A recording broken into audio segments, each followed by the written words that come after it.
Сәлем достар, бүгін мен жастыққа замок қойып тігуді көрсететін боламын. Осы жастықтың тігілу жолының толық нұсқасы менің каналымда бар. Және де керекті өлшемдердің бәрін описанияға жазып қалдыратын боламын. Тігіп бастау үшін бізге екі өлшемдегі мата және замок қажет. Бірінші замогымызды алып, үлкен жағына, матаның үлкен жағына қойып тігіп аламыз.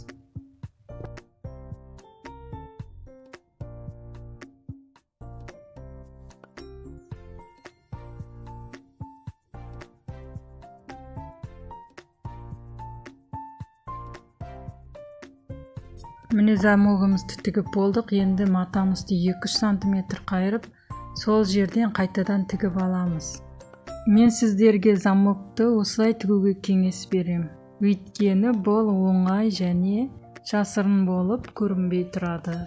Астында 2-3 см қалдырып тігіп жатырмыз. Енді матамыздың екінші бөлігін алып, замоктың келесі жағына видеодағыдай тігіп аламыз.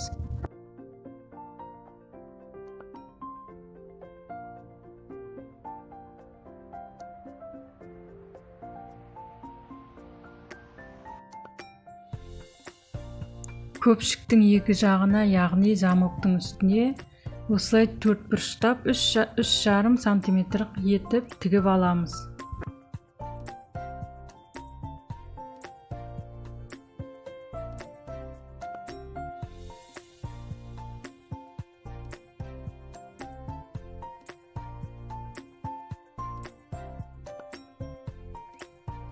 Замогымызды тігіп бітірдім. Енді мен үстімен бірге айналдыра шетін тігіп шығатын боламын.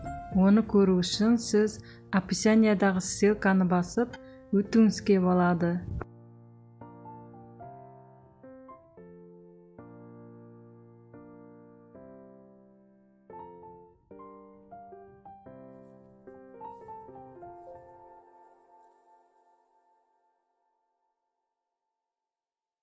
Келесі көріскенше каналға тіркеліп, мені қуантып қойыңыздар.